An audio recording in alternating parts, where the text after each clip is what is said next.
4 цех болған 20-шы жылы. Осы 21-шы жылы біз оны 8-ге бардық. Осы жылдан бастап 2 цехтың оборудованиясы келді. Екеуінің құжаттарын рәсімдеп жатырмыз. Яғни осыны 12-ге жеткізуді жөн көрдік.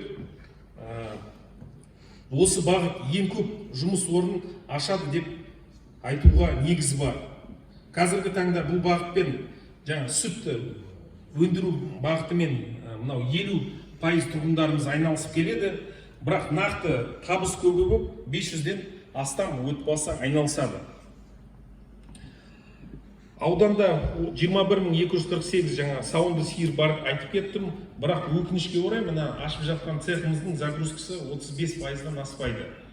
Бұл бағыт мынау жұмыс орнын ашқандықтан бөлек бағдарламаны талап етеді. Бердібек Машбекович, осыған сіздің қолдауыңызды сұраймын. Біздер бағдарлама қалай жүретін, мынау жергілікті кәсіпкерлермен рәсімдесек, сөйтіп сізге алып берсек, мынау пилоттық жоба сияқты, бұл бөлек жүрсе, мынау жұмыс орын осының артында болады деп сендіремін.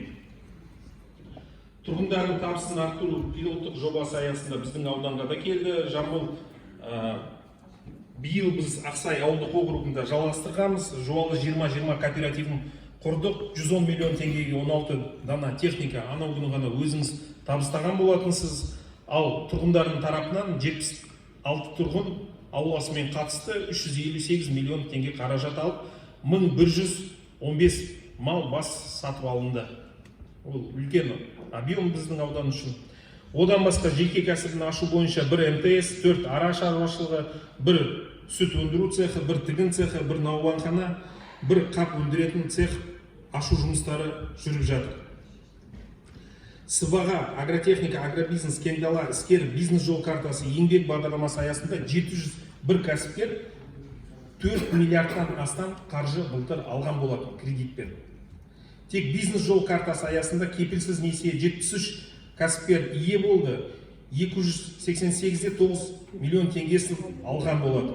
Өткен жылмен салыстырғанда өсім 15%, яғни 15 есе көп кәсіпкер бұны алды. Ал пайыздық ставканың субсидиялы тетігі бойынша 292 миллион теңге 55 жоба қаржыландырды.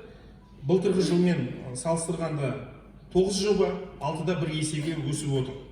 Жалпы субсидияға біздер 1370 кәсіпкер қатысты. Ол ДКБ-мен және мынау аграрға байланысты несие 2 миллиардтан астам қаражат қайтарымсыз алды субсидиямен.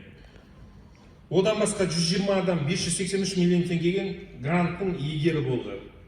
Осы кредит алдық, грант бердік, жаңа сүйемелдедік. Осының нәтижесінде кәсіпкерлік субъектінің өсімі 4,7%-ды құрап отыр. Немесе 4930 субъектіден 5166 субъектіге өсті. Енді мынау жергілікті халықтың тұрыс тіршілігі жақсарту үшін ең бастысы жаңа өзіңіз айтып өткенде 4,5 миллиард біздің аудан қаржы алды. Ол мынау 20-шы жылмен салыстырғанда 500 миллионға көп қаржы алынған болатын. Мемлекеттің қолдауымен ауданға тек мынау ғимараттың құрылысына 1,6 миллиард теңге 9 құрылыс жұмыстарын жүргізіліп, атап айтсақ, Нұрлы кентте 180 орындық мәдениет үйі салынып, Дихан ауылында 180 орындық мектеп құрылысы басталды, Алатау ауылында 100 орындық мектеп құрылысы басталды. Сонымен қатар Бауыржан Момышұлы ауылындағы орталық алаң маңынан жатқан спорт кешені, яғни ФОК өзінің құрылысын бастады. Қайрат ауылындағы саябақтың жөндеу жұмыстары басталды.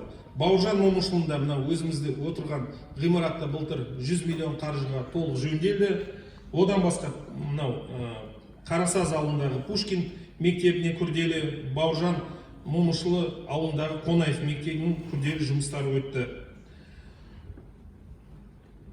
30 жылда салынбаған былтыр бірінші 18 пәтерлі 3 қабатты үй бой көтерді.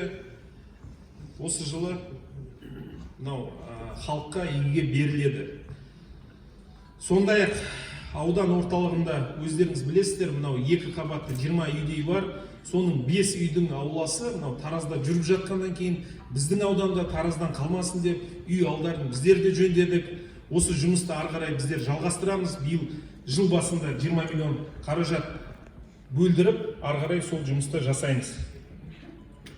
Осы кезекте ауданда үй кезегінде 500-ге жуық азамат бар. Осыны ескере жастарымыз ауылдан ары қарай кетпесін деп, мынау батыс Қытай, батыс Европа жол бойында 60 пәтерлік 10 үйдің құжаттарын рәсімдеп, сараптамасын алып, сұранысқа өткізген болатынбыз.